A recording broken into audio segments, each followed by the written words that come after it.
Jesus Christ. Ya está. ¿Ya? Listo.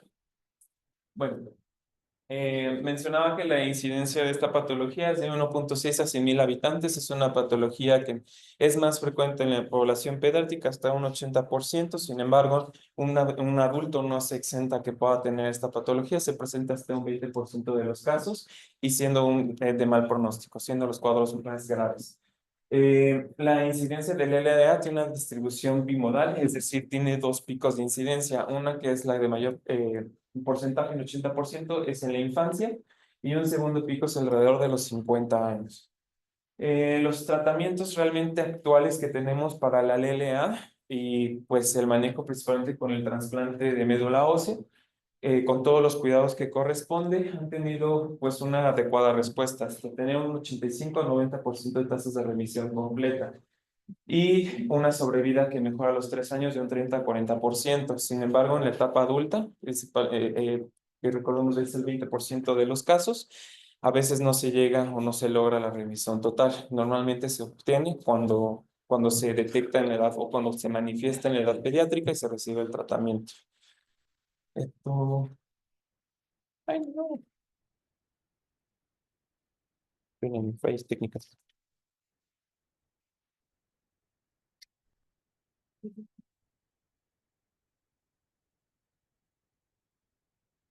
Bueno, los factores de riesgo y la patogenia de la LLA es principalmente una proliferación y diferenciación anormal de la población clonal de las células linfoides.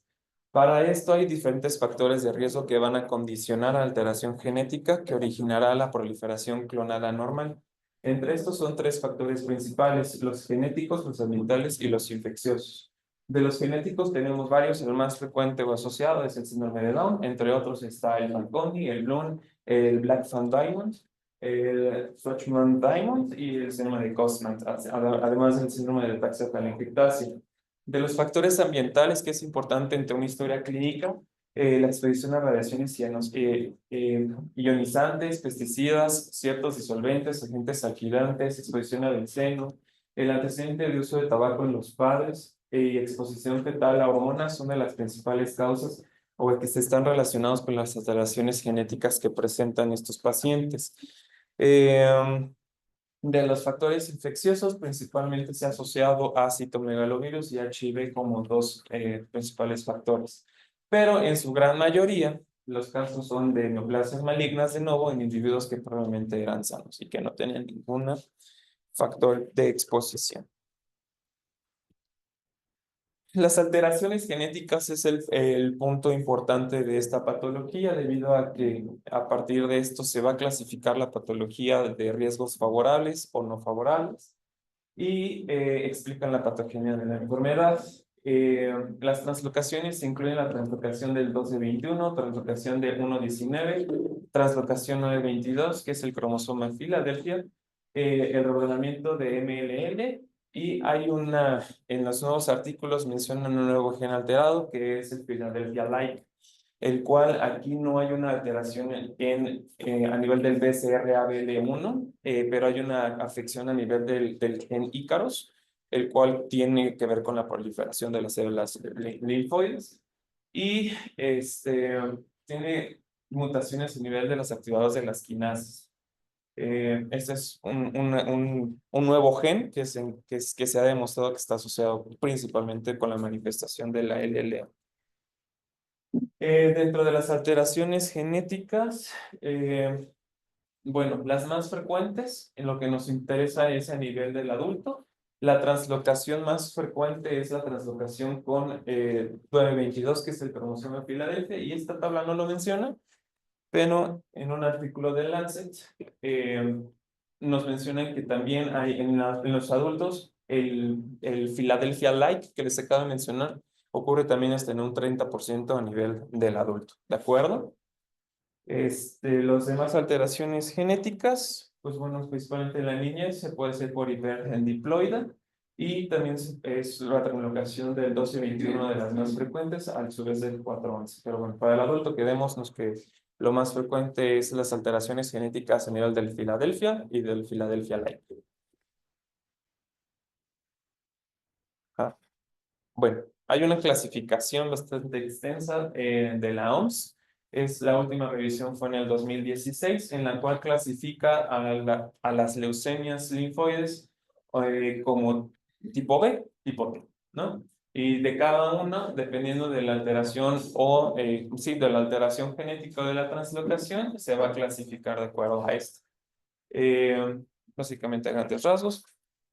Y una de las clasificaciones más importantes y que vamos a estar viendo cuando roten en hemato, tengamos pacientes que tengan antecedentes del LA, es esta clasificación, que es la clasificación morfológica del Cooperativo Franco-Americano Británico, llamada FAB, en la cual va a dividir a la LLA en tres tipos, L1, L2, L3. Esta es morfológica, ¿vale? En esta nos va a detallar cómo se encuentran los blastos de la LLA. Principalmente van a describir el núcleo, si es pequeño, si es grande, ¿vale? El patrón nuclear, si es regular, con cromatisma homogénea, si es heterogénea, irregular, que principalmente es a nivel de L2. El nucleolo, si se encuentra pequeño, prominente. Y bueno, dentro de esta clasificación, lo que nos interesa es las translocaciones, tanto en L1 y L2. Se ha visto que son las mismas translocaciones asociadas, el A922, que es Filadelfia, 411, 119, y en la L3 la más asociada es la 814. De la frecuencia en adultos, la más frecuente es la L2, la L2 que se correlaciona con el cromosoma de Filadelfia, y en los niños, pues la más frecuente es la L1. La presentación clínica, que creo que esto es lo más importante para nosotros. Realmente nosotros es el de poder identificar un cuadro de LLA integrando pues síndromes, ¿no? Y que lo hice de esta forma que sea un poco más sencillo de recordar. La presentación clínica va a ser con un síndrome consuntivo, que es pérdida de peso más de 10% en 6 meses. Síndrome hemorrágico purpúrico, que es la presencia de hematomas recurrentes y espontáneos, es decir, que al interrogatorio dirigido al paciente nos diga que amanece con moretones sin un antecedente de traumatismo. Púrpura, epistaxis, hemorragia, melena y hematuria. Síndrome febril, que este está correlacionado con infecciones recurrentes. Síndrome anémico, que va a estar caracterizado por la palidez de tegumentos, la astemia, la dinámica, anorexia, disnea, soplos cardíacos, irritabilidad y disnea. Y por último, el síndrome infiltrativo. El síndrome infiltrativo quiere decir que hay invasión ya a órganos extramedulares, en los cuales vamos a tener de los más frecuentes hepatomegalia y esplenomegalia. Esplenomegalia siendo un 60% y hepatomegalia en un 40%. Adenopatía se presenta en un 30%. También vamos a tener infiltrado a nivel del sistema nervioso central con manifestaciones de hipertensión intracraneal, neuropatías craneales, cefalea, convulsiones y otras manifestaciones del síndrome infiltrativo. Tendríamos hemorragias retinianas, el timo en caso de una masa media espinal, que este está más relacionado con las LLA de tipo T y que también es más frecuente en adultos que en niños. También infiltrado a hueso, en el cual nos va a caracterizar por dolor óseo. Y por último, testículos, que este está más relacionado con los LLB y está más frecuente manifestado a nivel pediátrico. Y pues las infecciones que ya les acabo de mencionar. Ay, Jesús. El diagnóstico. Bueno, como batería básica para el abordaje de la LLA, podemos pedir laboratorios como una biometría hemática, en donde vamos a identificar leucocitosis, anemia y trombocitopenia, con lo cual se relaciona con las manifestaciones clínicas que mencioné. DHL elevado con desequilibrios hidroelectrolíticos como hipercalemia, hiperfosfatemia y hipocalcemia. Hiperuricemia también se va a detectar y en algunos casos hasta en un 25% vamos a encontrar hipergamaglobulinemia. Pero bueno, el diagnóstico, como es, son tres principales estudios para poder llegar al diagnóstico y que las guías nos mencionan que son obligatorios para poder integrarlo. El gold estándar o el del estudio de elección pues es el aspirado de médula ósea. El aspirado de médula ósea se requiere al menos 20 blastos. El 20% de los blastos para tener criterio de leucemia aguda. Es un criterio. Las guías mencionan que si no tienes clínica y ustedes hacen un aspirado y tienes más de 30% de blastos, eso ya es un criterio definitorio, ¿ok? El de que tenga 20 es un criterio solamente de los tres que hay que hacer. El otro estudio que hay que hacer es el inmunofenotipo. El inmunofenotipo vamos a detectar cuáles CD tienen en su membrana las células para identificar el estirpe, si es de la línea B y o de la línea T, a grandes rasgos. Y por último, el estudio citogenético, que es realizar un estudio de carotipo, análisis cromosómico y algunas técnicas de biología molecular para evidenciar por las alteraciones de translocación de reordenamiento cromosómico, que son las translocaciones y todas las alteraciones genéticas que les mencioné previamente. Una vez teniendo estas tres, se puede clasificar uno, que tenemos blastos en médula ósea, dos, de qué tipo es, y tres, qué alteraciones va a tener genéticas para orientar al tratamiento y clasificar al paciente si es de alto o de bajo riesgo. Justo todo esto es para llevar a los factores pronósticos. En los pacientes hay que clasificarlos en pacientes que tienen un factor favorable y un factor adverso. En la edad, recordemos que es favorable si es del año a los 10 años. Si es menor a un año y más de 10 años, es desfavorable. En este caso, los adultos presentan año. En el sexo, principalmente en hombres, es más, tiene el factor de adverso, los hispanos, de la raza negra, es también un factor de adverso. El recuento de leucocitos al momento del diagnóstico, si son más de 50,000 para un estirpe B o más de 100,000 para un estirpe T, es el factor de mal pronóstico. El inmunofenotipo, los LLA de tipo B son mucho más, tienen mayor posibilidad de la remisión y tienen adecuada respuesta al tratamiento, al contrario de las del linaje T.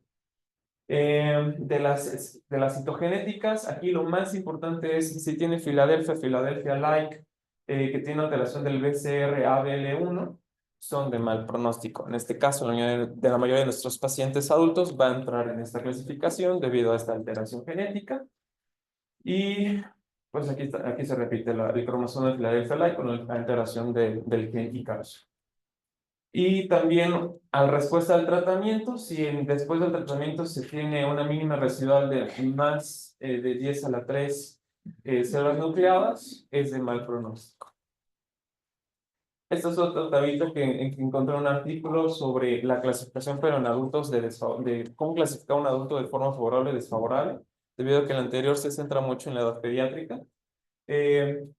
Esta clasificación lo que nos sugiere es que un adulto con diagnóstico al menos de 35 años tiene un riesgo aún más favorable que alguien que sea mayor de 60 años.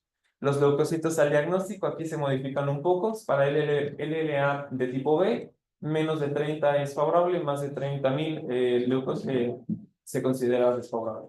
Menos de 100,000 en la LLA-T es favorable, más de 100,000 es desfavorable. El inmunofenotipo, pues, como les mencioné, en los adultos es mucho más frecuente también la LLA de tipo T, y pues aquí lo único que dice es de las dos peores, pues la que es menos peor es la típica, ¿no? Y el genotipo, lo que les mencioné, la afección Filadelfia con alteración del BCR-ABL1, el del reordenamiento de MLLA, aquí entraría también el Philadelphia-like, y la enfermedad residual en el porcentaje de blastos que aún tenemos después del del tratamiento quimioterapéutico. Del tratamiento solo voy a hablar a grandes rasgos qué es y qué medicamentos son los que se utilizan en este tipo de pacientes. Para la LLA se cuenta con tres fases. Es la fase de inducción, que es una quimioterapia que tiene el objetivo de erradicar, o sea, matar a todas esas células que están malitas de su ser, disminuir la carga de la enfermedad y restablecer la hematopoiesis normal de la médula ósea.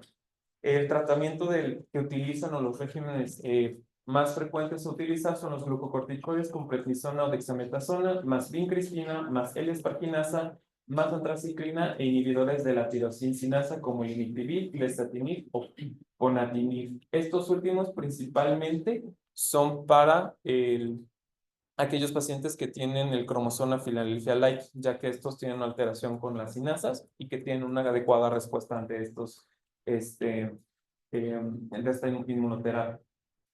Posterior a la inducción se hace una fase de consolidación que su propósito es mantener esa erradicación de células malignas residuales y evitar que haya una resistencia hacia el tratamiento. Para este esquema lo que utilizan normalmente es la citarabina, el letrozexate a dosis altas, la vincristina, la asparginasa mercaptopurina, glucocorticoides, y esto se utiliza durante 12 semanas. Después del tratamiento de consolidación, se hace el tratamiento de intensificación, que acompaña la consolidación y lo que busca es, ¿cómo se puede decir? Incluyen medicamentos que fueron de la fase de inducción, es como, perdón por la expresión, pero como para que amarre bien, o sea, que no haya una recibida de la médula ósea, y por eso se utilizan los mismos fármacos de la etapa de inducción, ¿ok? Y en el mantenimiento, pues es mantener al paciente hasta que desaparezca la enfermedad. En esto lo que consiste es la administración de mercaptopurina diaria, metotrexato semanal, con osivincristina y pulsos de glucocorticoides. Esto se mantiene de 2 a 3 años hasta que tenga la evidencia de que ya está curado.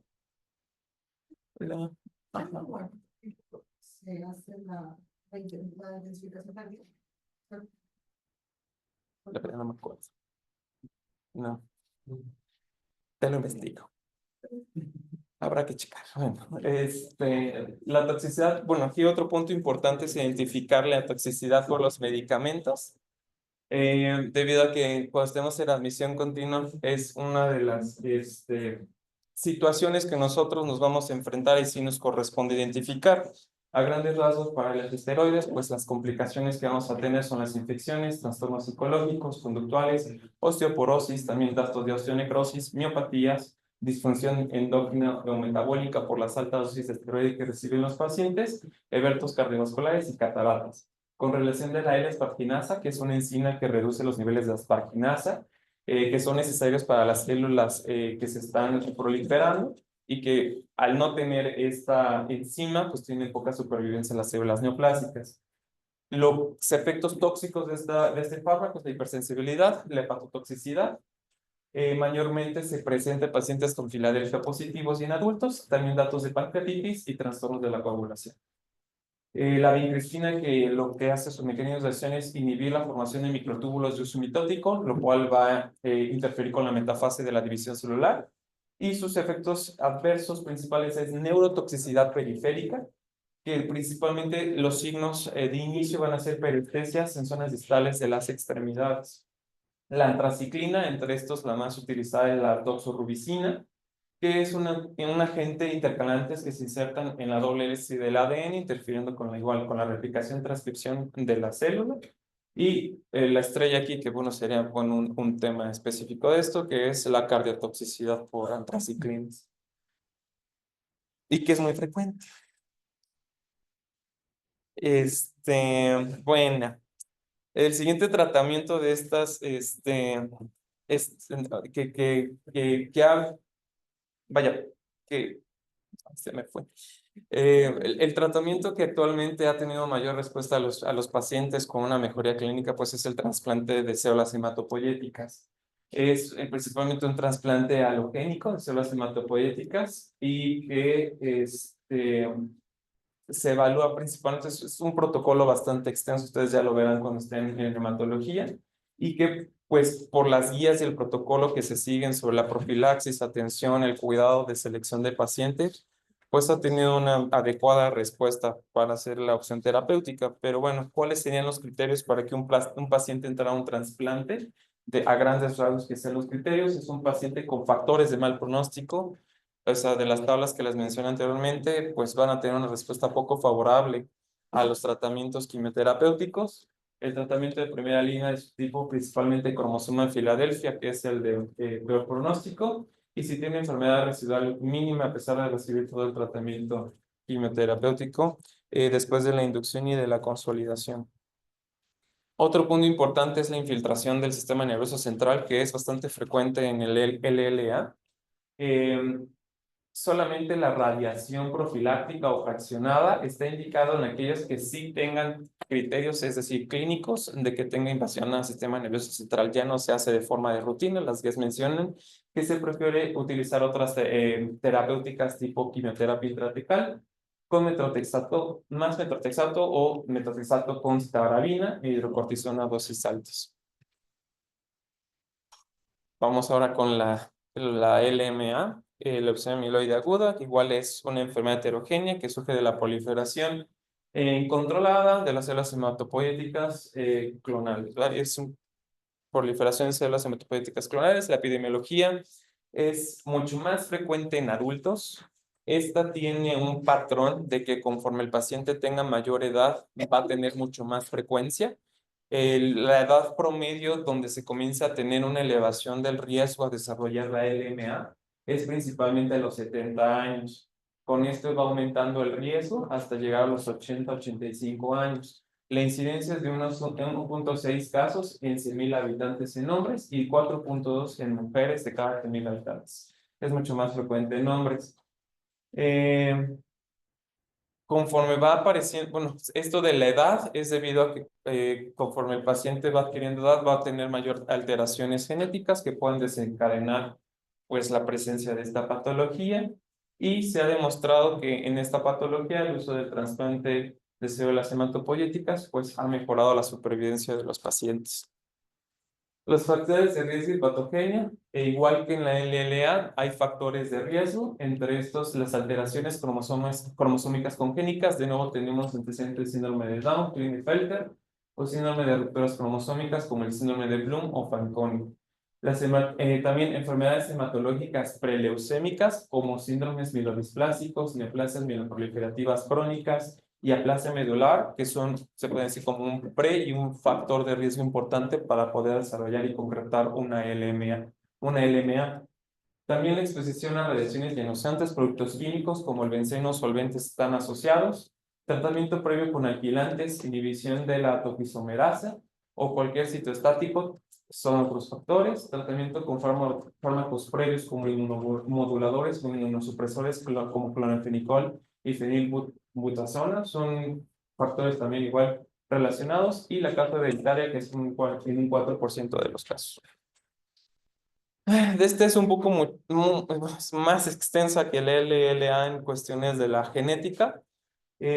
Solo para mencionar de los factores más importantes a considerar para la estratificación de los pacientes, la más frecuente de las alteraciones es la NPM1, que ocurre en un 33%, alteraciones del gen CEBPA y del TPS3. Dentro de los factores, va a haber también factores de buen pronóstico y de mal pronóstico. Aquí lo que ocurre, la patogenia, es que hay una alteración cromosómica en la cual va a desarrollar alteraciones de la proliferación de los blastos de forma descontrolada, que son células hematopoyéticas inmaduras. Primero va a haber una mutación de tipo 1, que principalmente va a ser con alteración de la apoptosis, a eso se refiere con mutación tipo 1, y la mutación tipo 2 es alteraciones a nivel de la proliferación. Al tener proliferación de los mismos blastos de forma descontrolada, pues vamos a tener invasión a múltiples órganos. Y pues ya. La clasificación igual importante que tenemos que conocer de la LMA es la clasificación de la FAB. La FAB va a dividir de la LMA en 7 grupos. A grandes rasgos, en México la más frecuente es la LM3. A nivel global es la ML2, pero bueno, en México se ve que es mucho más, tiene mayor incidencia la LM3. Lo que se caracteriza de cada uno es, bueno, la M0 sí diferenciada, M1 sin maduración, M2 con maduración, y eso ocurre en un 30% de los pacientes, como les decía, a nivel global es la más frecuente. Y como característica va a tener los bastones de agua, que son unos gránulos que se encuentran en el citoplasma que van a adquirir una forma de bastón. Las alteraciones genéticas más relevantes en estos pacientes es las translocaciones de 821, hasta un 40% de los casos. En México la más frecuente es la LM3, principalmente se caracteriza por ser morfología de promielocitos hipergranulares, e igual van a tener bastones de agua. La translocación más frecuente va a ser 15-17 y es la tipo de LMA más relacionada con coagulación intravascular diseminada. El LM4, que es mielomonocítica, tiene blastos diferenciados de tipo mieloide y monocítica de tipo eosinófila, que sería la M4EO. Y la alteración genética más frecuente es la 11q23 en un 20%. En la LM5, como relevancia es monoblástica, tiene blastos monocitoides y diferenciación monocítica. La translocación más importante es la 11q23 y esta tiene infiltración gingival como característica de este grupo. La eritroleucemia ocurre en un 5 a 3, de 3 a 5%, el 50% normalmente son a diferenciación de eritroblastos, y la megacariocítica ocurre en un 3% con megacariocitos. La alteración genética más frecuente es la 1.22.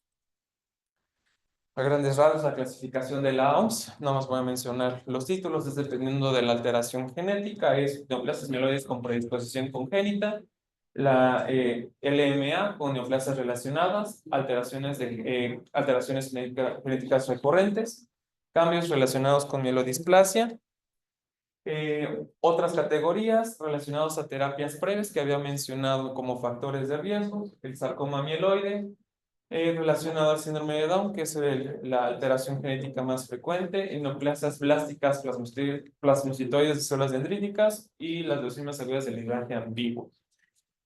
Pero con la FAF, pues tenemos más que suficiente. La presentación clínica realmente tiene una manifestación igual que la LLA en los 5 síndromes que mencioné. Aquí les puse una tabla un poquito más desglosada como para que no fuera lo mismo. La presentación clínica pues va a la manifestación de anemia, un síndrome anémico igual que en la LLA, una neutropenia que tiene como un factor de riesgo a desarrollar infecciones hasta un 50% de los casos, trombocitopenia manifestándose con hemorragias, púrpura, ¿vale? Igual que en la LLA, el mismo síndrome. También tiene infiltración del sistema nervioso central, es muy rara la infiltración meningia. Vaya, realmente es mucho más frecuente la invasión del sistema nervioso central en la LA que en la LMA. El síndrome infiltrativo a nivel del hígado y vaso es igualmente de importancia que el M4 y M5 tienen mucho más frecuente, es más frecuente que tenga invasión a hepatomegalia, y la M5 recordemos que es a nivel gingival. En la FED también tenemos una infiltración cutánea en forma de sarcoma, principalmente en los tipos M4 y M5. La mucosa oral que les mencioné, mayormente en M5, en los ojos también tenemos infiltración del nervio óptico, en los pulmones leucostasis pulmonar, que vamos a tener infiltraciones pulmonares. Vamos a tener alteraciones como leucostasis y hiperviscosidad con riesgo trombótico elevado. Vale, también síndrome de lisis tumoral y alteraciones renales como tubulopatías asociadas a la lisozima que está aumentada en M4 y M5. El diagnóstico, ¿cómo lo vamos a integrar? Primero es la sospecha por los síndromes que acabamos de mencionar. Aquí en esta tablita luego les paso la presentación, pero son estudios básicos que son similares a los del LA para la detección. Pero bueno, vamos directamente a cuáles son los datos o los estudios de elección que son necesarios para el diagnóstico. Uno es igual un estudio de médula ósea, en el cual se evidencia más de 20% de los blastos, más de 30 sería confirmatorio, más de 20 es uno de los criterios. Tenemos que realizar la clasificación de la paz, hay que la morfología, clasificarlo. Dos, una histología, en las cuales se hacen diferentes tinciones como la MPO, en las cuales nos van a permitir aún clasificar más sobre todo en lugares donde no tenemos estudios, por ejemplo, de inmunofenotipo o citología o estudios moleculares. Las tinciones aún son una opción para poder clasificar también la leucemia mieloide aguda. Inmunofenotipo, pues para evidenciar qué tipo de estirpe es, la citogenética de Fish y pues el estudio genético molecular para identificar la alteración genética relacionada al cuadro. Y les puse a grandes rasgos cuáles serían los CD de cada uno de los grupos de las células hematopoyéticas y que estarían relacionados con el tipo, ¿no? E igualmente aquí les puse, dependiendo de la clasificación de la FAF, cuál serían los CD1 que se encontrarían en estos pacientes.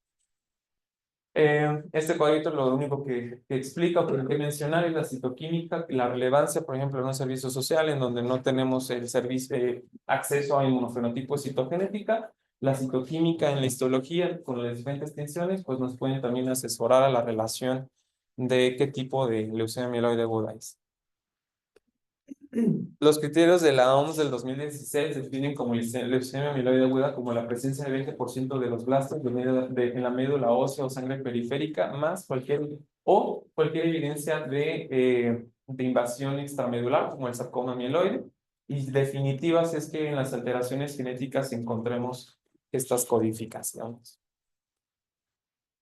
Los riesgos, los factores pronósticos principalmente van a ser a base de las alteraciones genéticas. Las favorables son translocaciones 821, Q22, Q22 y las genes RUNX1, RUNX1T1 son las más frecuentes y son favorables. Del intermedio, con lo que se queden es, tiene el gen LFT3ITD, es de riesgo intermedio y esta cosa tiene un tratamiento específico dentro del abordaje de quimioterapia, ¿de acuerdo? Y en los adversos tenemos las translocaciones de 619, F23, y bueno, alteraciones genéticas raras. Dentro del tratamiento hay que entender dos definiciones, que es un paciente fit y un paciente unfit. El paciente fit es aquel paciente que es joven, generalmente son candidatos a quimioterapia intensiva, son pacientes que no tienen comorbilidades de ningún tipo. Y el paciente unfit son pacientes que tienen más de 60 años con comorbilidades ya sea hepáticas, cardíacas, pulmonares, preexistentes y que en la escala de ECO tienen más de 3 puntos. Estos no son candidatos a tratamientos intensivos y se proponen otra línea de tratamiento, así como tratamiento de soporte. Realmente las guías para especificar cómo es la quimioterapia son muy largas, son muy... traté de resumírselos a grandes rasgos como que cada patrón de pacientes, cuál es la quimioterapia que va a recibir.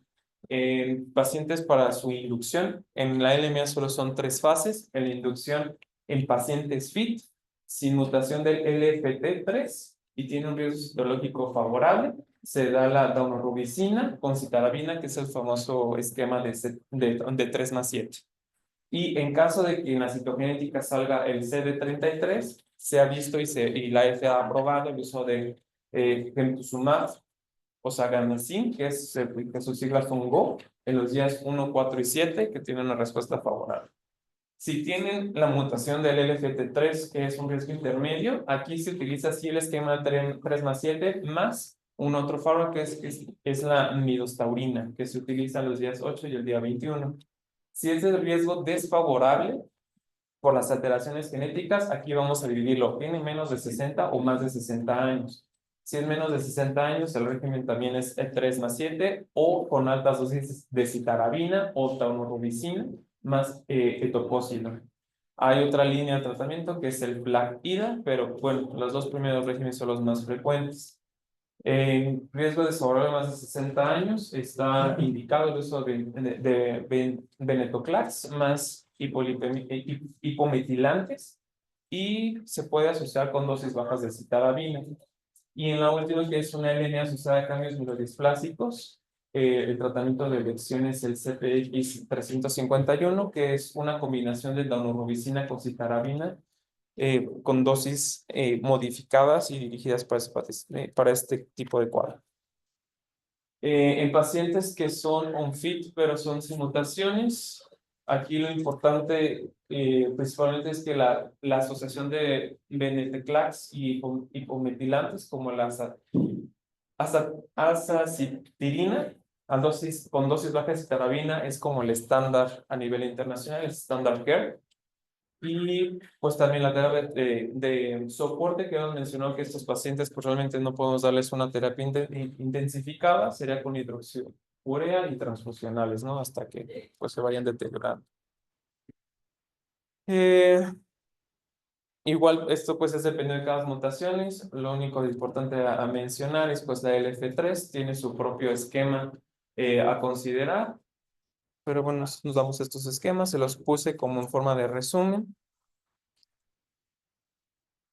Lo que más me importa es la toxicidad de los fármacos. La toxicidad de los fármacos de los principales, que es la citarabina, que es un fármaco que inhibe la síntesis de ADN. Las toxicidades principales que manifiesta es la toxicidad corneal, que es reversible.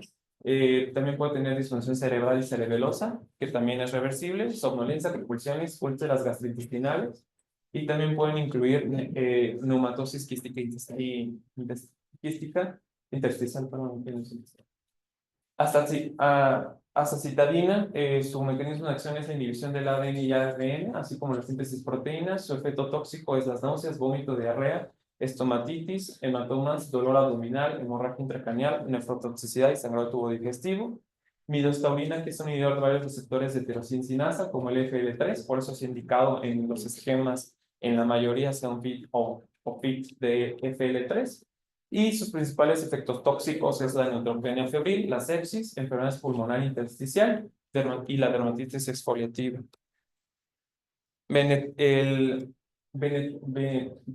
Venetoclax, que es un medicamento que se une al BCL2 e induce la apoptosis de las células, que está indicado principalmente en pacientes on-fit. Sus efectos tóxicos principales son diarrea, náuseas, neumonía, neutropenia y fatiga. Y este que es el Tuzumab osagamacin, que es cuando se encuentra la presencia de CD33 principalmente en la clasificación del LMA. Su principal efecto adverso es la hepatotoxicidad.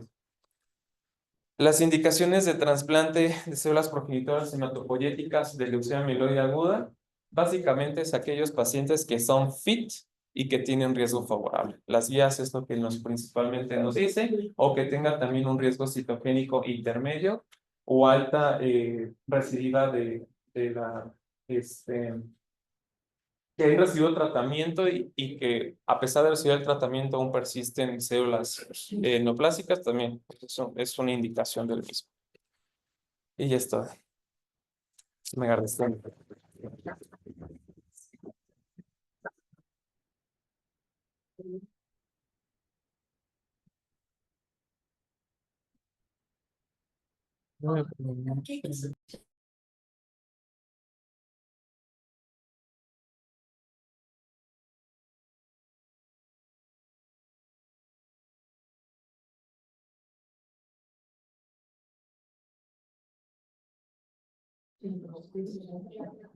Acerca de la posibilidad y los síntomas del patología y ahora nos van a brindar. O sea, los síndromes, pues. Totalmente.